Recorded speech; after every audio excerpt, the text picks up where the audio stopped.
Good morning friends. आज हम बात कर रहे हैं चौथे भाग के बारे में बात कर रहे हैं।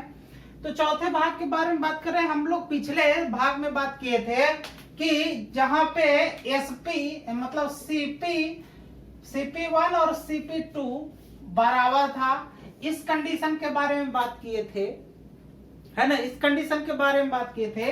अगला कंडीशन मान लिया कि दो वस्तु है और दो वस्तुओं का विक्रय मूल्य बराबर है ना। हम उस सब पहले सेशन में क्या पढ़े थे कि दोनों वस्तुओं का क्रय मूल्य बराबर है, तो किसको कितना में हम बेचे हैं इसके बारे में पढ़े थे।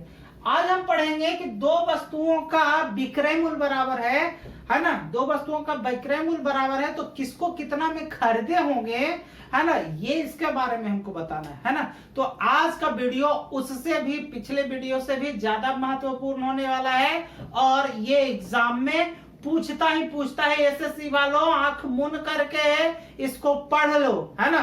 कहोगे कि आंख मूंद करके कैसे पढ़े भाई, तो कहने का मेरा मतलब है कि इसमें सोचने विचारने की जरूरत नहीं है, स्किप करने की जरूरत नहीं है। जो मैं बता रहा हूं वो कर लो, ठीक है।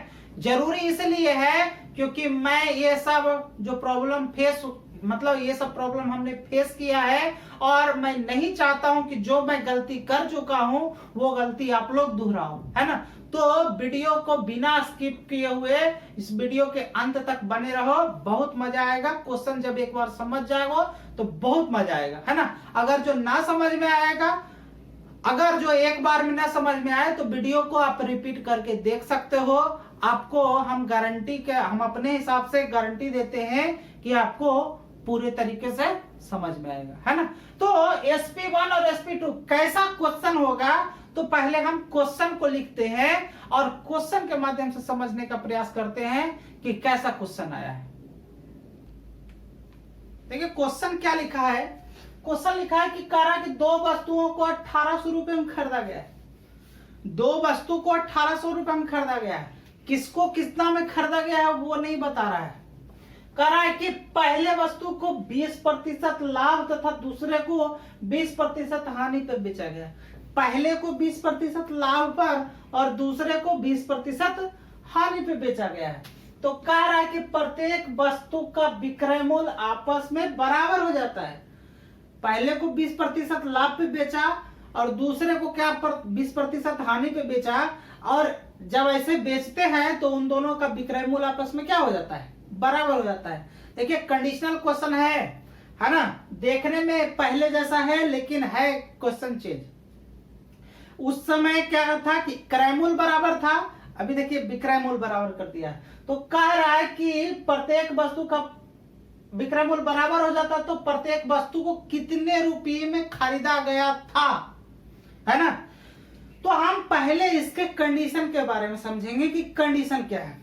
हम लोग एक चीज, जो मूल चीज हम लोग पढ़ते आ रहे हैं, क्या पढ़ते आ रहे हैं, SP1, है ना। पहले मूल चीज जो पढ़ते आ रहे हैं, SP1 बराबर क्या है, लिखे थे CP1 into 100 plus minus R1 और बटा कितना 100, यही पढ़ते आ रहे हैं। उसी तरह से हम क्या पढ़ रहे हैं, SP2 बराबर CP2 into 100 plus minus R2 और बटा क्या 100, यही पढ़ते आ रहे हैं ना। अब हमको क्या करना है, पहले इसका रेशियो निकाल दीजिए। आप रेशियो निकालेंगे SP1 बटा SP2, इसी दोनों का रेशियो निकालेंगे तो यहां पे क्या हो जाएगा, CP1 और इंटू 100 प्लस माइनस R1 बटा 100 और यहाँ पे CP2 100 प्लस माइनस R2 और बटा 100, यही ना। अब जो कटेगा काट देंगे। देखिए यहाँ नीचे 100 है, यहाँ नीचे 100 है और ये आपस में क्या है, गुना में है। तो ये आपस में क्या कट सकते हैं, नीचे से नीचे वाला कट जाएगा, ऊपर से ऊपर वाला कट सकता है। यहाँ देखिए नीचे से नीचे काट दिए। ये मत करना कि यहाँ ऊपर भी 100 प्लस माइनस R1 है, नीचे में भी 100 प्लस माइनस R2 है। तो यहाँ R1 का मतलब दूसरा वैल्यू है, R2 का मतलब दूसरा वैल्यू है, इसलिए इसको नहीं आप काटोगे, है ना। तो यहाँ हो जाएगा SP1 बटा SP2 बराबर हो जाएगा CP1 बटा CP2 और इंटू कितना हो जाएगा इधर 100, ये प्लस माइनस R1 और बटा 100 प्लस माइनस R2, यही बचा ना। अब लेकिन इसके हिसाब से क्या कह रहा है, कंडीशन कह रहा है कि दोनों वस्तु का विक्रय मूल्य क्या हो जाता है बराबर, मतलब SP1 किसके बराबर हो जाता है SP2 के, यानी कि SP1 बराबर है SP2 के। ये आपका कंडीशन दे रखा है क्वेश्चन में, है ना।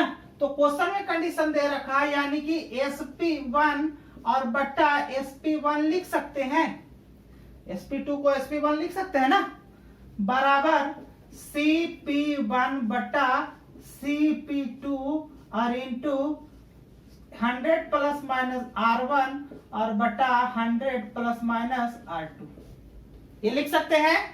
यहां देखिए SP1 SP2 खत्म हो जाएगा, बचेगा क्या, यहां पे देखिए कुछ नहीं बचा तो एक बचेगा।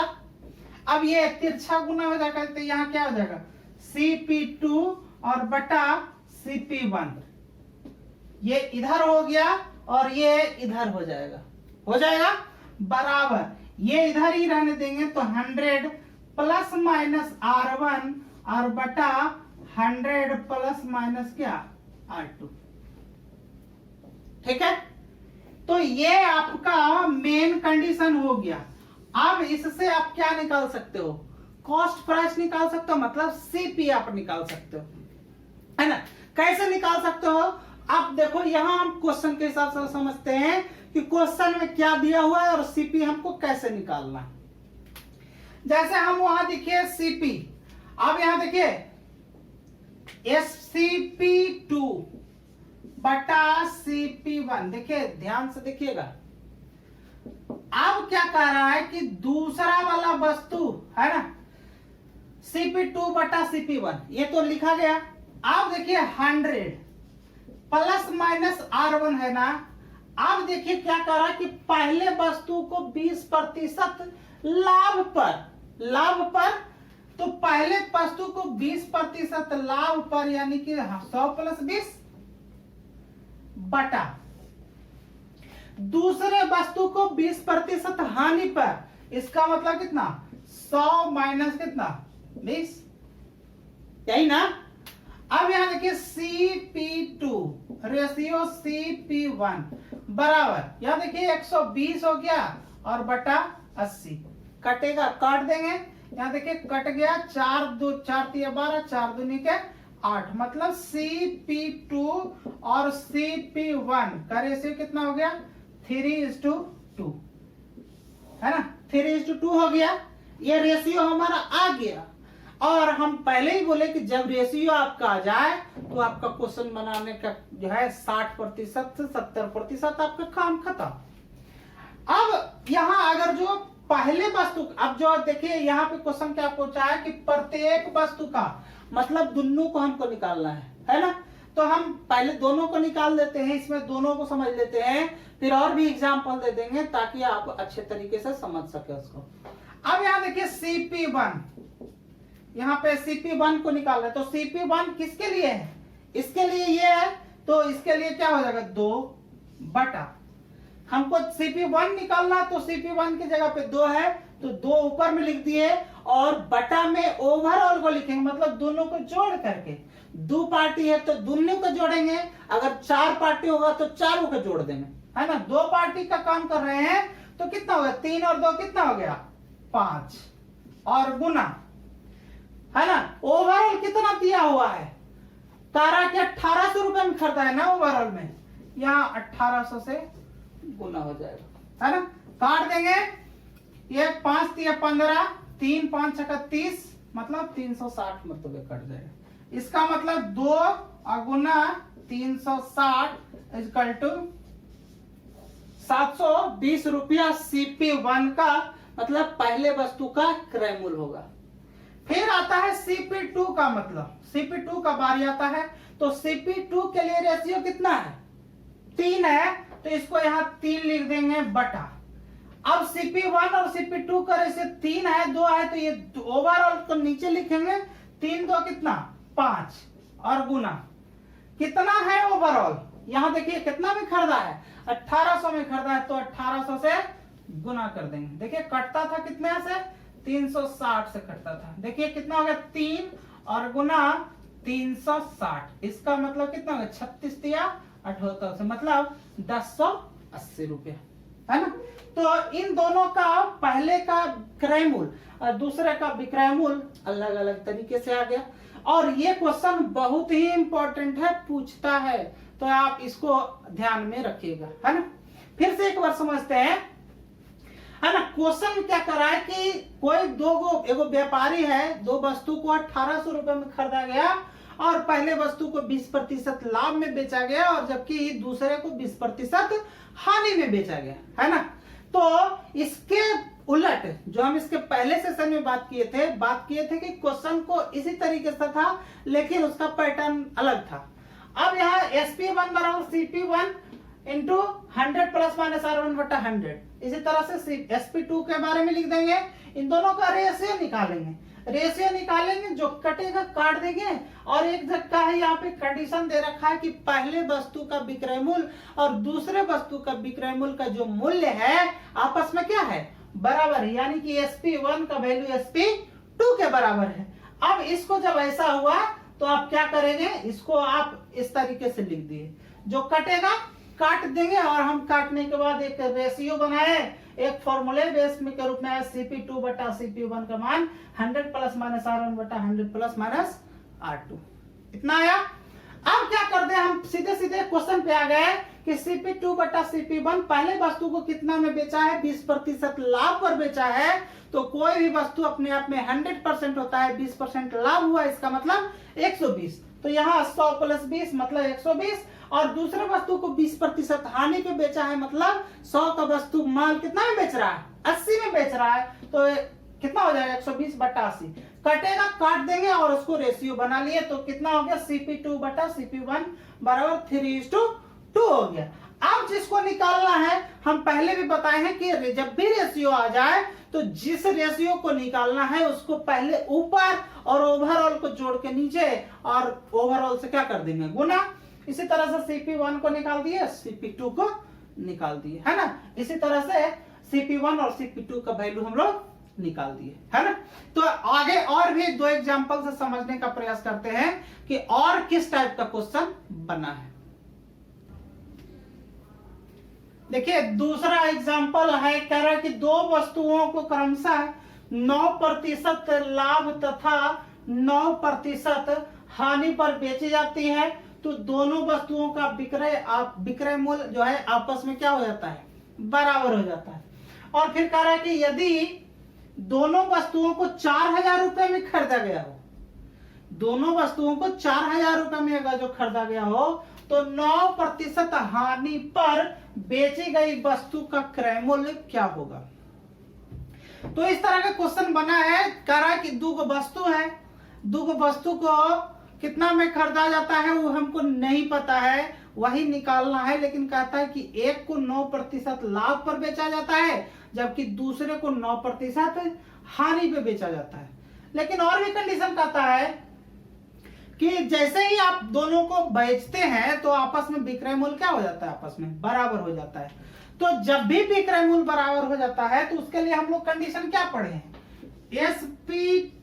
SP नहीं CP2 बटा CP1, यही पढ़ रहे थे ना। CP2 बटा CP1 बटा बराबर 100 प्लस माइनस R1 और बटा 100 प्लस माइनस R2 है ना। यहाँ प्लस माइनस का कॉम्बिनेशन वही रहेगा। अगर लाभ हो रहा है तो प्लस साइन का इस्तेमाल करेंगे और अगर हानि हो रहा है तो माइनस साइन का प्रयोग करेंगे, ठीक है। तो कंडीशन के अनुसार काम करेंगे। कह रहा है यहां देखिए CP2 बटा CP1 लिख दिए। अब कह रहा है कि पहला को 9% लाभ पर बेचा है, इसका मतलब 100 और प्लस कितना 9 है ना। और दूसरा को क्या कर रहा है कि 9% हानि पे बेचा है, मतलब 100 और माइनस कितना 9। यहां देखिए CP2 और रेशियो में CP1, इसका रेशियो कितना हो जाएगा 109 और बटा कितना 91। कट रहा है क्या? हम ऐसी सिचुएशन में क्या बोले हैं कि अगर जो ऐसा हो और कटने का बात करें तो आप क्या कीजिएगा, छोटे वाला को तोड़ दीजिए। छोटे वाला को हम तोड़ देंगे 13 गुने 7, 93। छोटा वाला को तोड़ना आसान है ना, क्योंकि हमको टेबल तो छोटा मोटा तो ही करता है ना। हम 40 का नहीं जानेंगे, 36 का नहीं जानेंगे, लेकिन 20 के नीचे वाला तो जान ही सकते हैं ना। हमने 91 को 13 गुने 7 लिख दिया। क्यों ऐसा लिखे? इसका तो 13 गुना 7 होगा ही होगा। काटने के पर्पज से लिखे हैं कि अगर ऐसा होता है तो यही दोनों संख्या से काटने का इसको प्रयास करेंगे। अगर जो कटेगा तो ठीक है, अगर जो नहीं कटेगा तो ऐसे ही छोड़ देंगे। याद है कि 7 से काटेंगे, 7 से कटेगा क्या, 7 एकम 7 और 3 बचेगा 39, 7 बचे 35, नहीं कटेगा। 13 से कटेगा क्या, 13 8 चलो तो से नहीं कटेगा। तो जब नहीं कटेगा उसको वैसे ही छोड़ देंगे, तो इसको ऐसे मिटा दिए। अब यहां देखिए CP2 रेशियो में CP1 बराबर कितना हो जाएगा 109, रेशियो कितना हो जाएगा 91। अब देखिए रेशियो में जब निकाल गया तो हमारा लगभग काम खत्म। अब कह रहा है कि 9% हानि पर बेची गई वस्तु का मतलब क्रय मूल्य क्या होगा, तो 9% हानि पर तो इसको बेचे है ना, इसको ना, इसका मतलब CP1 यानी कि CP1 बराबर कितना हो जाएगा 91 बटा इन दोनों जोड़ के नीचे तो 109 और प्लस कितना 91 और ओवरऑल कितना है 4000, तो 4000 से क्या गुना, यही तो करते आ रहे हैं। अब यहां देखिए 91 और बटा 109 प्लस 91 कितना हो जाएगा 200 हो जाएगा और गुना कितना 4000। कटेगा तो काट देंगे। यहां देखिए 2 0 से 2 0 2 से काट देंगे, 20 तो ना 40, कट गया। बचा कितना CP1 का वैल्यू निकाल रहे हैं तो कितना हो जाएगा 91 और गुना कितना 20 है ना, तो कितना हो जाएगा 2 1 कम 2 और 9 दूनी 18, मतलब कितना हो जाएगा 1820 रुपया है ना। 1820 रुपया इसका क्या हो जाएगा क्रय मूल्य हो जाएगा, है ना। तो इसी टाइप का क्वेश्चन पूछता है, पूछा है और पूछते रहेगा, है ना। तो इसी के हिसाब से एक एग्जांपल और देखिए। अगला क्वेश्चन क्या है, क्वेश्चन कह रहा है कि दो वस्तुओं को क्रमशः 15% लाभ तथा 10% हानि पर बेची जाती है, तो दोनों वस्तुओं का विक्रय मूल्य आपस में क्या हो जाता है बराबर हो जाता है।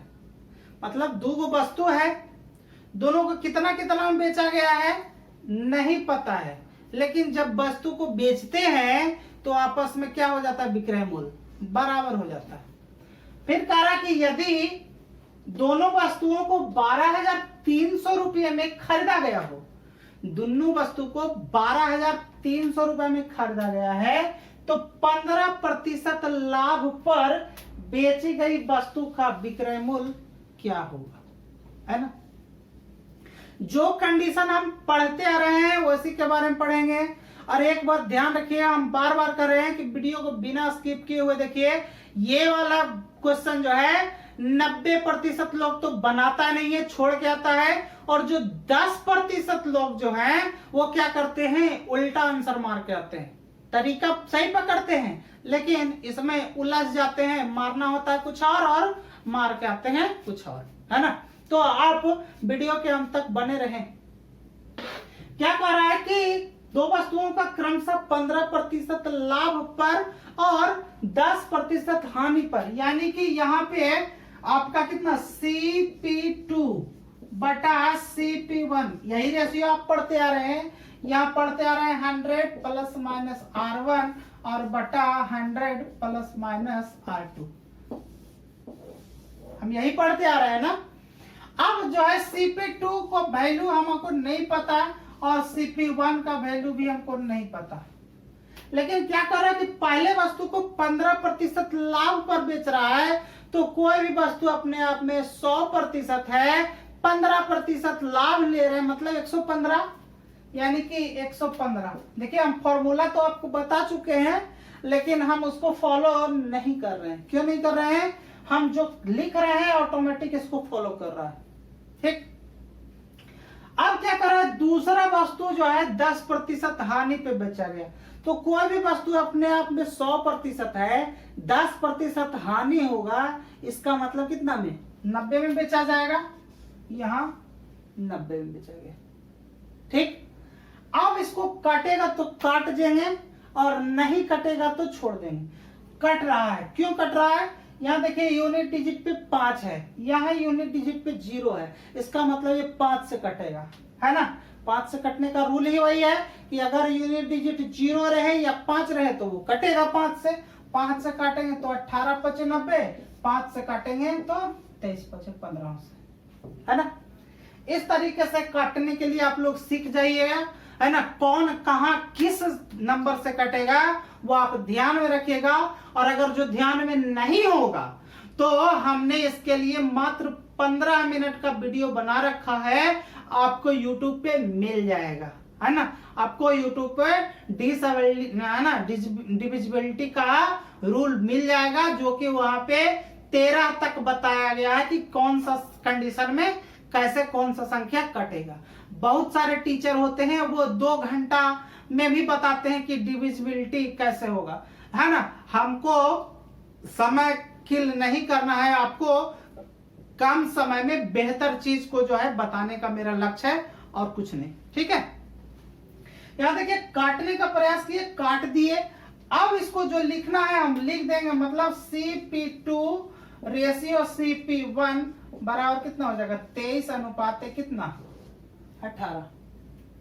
अब क्या कर रहा है कि है ना, निकालना क्या है कि 15% लाभ पर बेची गई वस्तु कब बिक्रे, मतलब क्या क्रय मूल्य 15% लाभ पर, तो लाभ पर बेचा गया है कौन? ऊपर वाला ना, और ऊपर वाला का रेशियो कितना? 23, और 23 का मतलब कितना? CP2, यानी कि CP2 बराबर कितना हो जाएगा? 23 और बटा इन दोनों को जोड़ के, जिसको निकालना होता है उसको ऊपर और दोनों को जोड़ के कहा? नीचे। तो 23 + 18 कितना हो जाएगा? 41। ठीक है, और ओवरऑल कितना है? 12,300, तो 12,300 कटेगा तो काट देंगे। यहां देखिए 3 मरतबे कट रहा है ना, यानी कि 300 हो जाएगा यहाँ पे, है ना। अब देखिए CP2 बराबर कितना हो गया? 23 गुना कितना? 300। 23 और गुना कितना? 300, है ना। इसको गुना करेंगे तो देखिए आप लोग क्या करते हो, गलती क्या करते हो, जब भी 2 0 रहे, 1 0 रहे, 4 0 रहे, उसको इग्नोर करके चलो। ठीक, और जो नंबर है उसको और नंबर से गुना कर दो।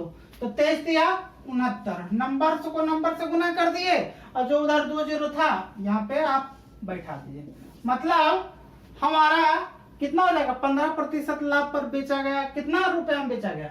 6900 रुपया में इसका क्या हो जाएगा? क्रय मूल्य हो गया, विक्रय मूल्य नहीं, क्रय मूल्य।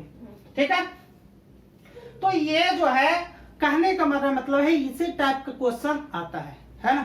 तो आप जो है इसको आप अच्छे से बनाइए, है ना। हर एग्जाम में लगभग आता है, तो आप SSC वालों खास करके सुन लो, SSC वाले कान खोल कर सुन लो, और खास करके सुन लो, आपको एग्जाम में आना ही आना है ना। SSC CGL मेंस में तो पक्का पूछता है, तो इसलिए आप अलर्ट रहो। ठीक है ना। तो वीडियो को ज्यादा लंबा नहीं करते हैं, मिलते हैं अगले सेशन में, है ना। अगले पार्ट में मिलते हैं, और अगला पार्ट में जो है हम लोग 2-3 और भी बात करेंगे, डिस्काउंट की भी बात करेंगे, इसी चैप्टर में हमको बात करना है।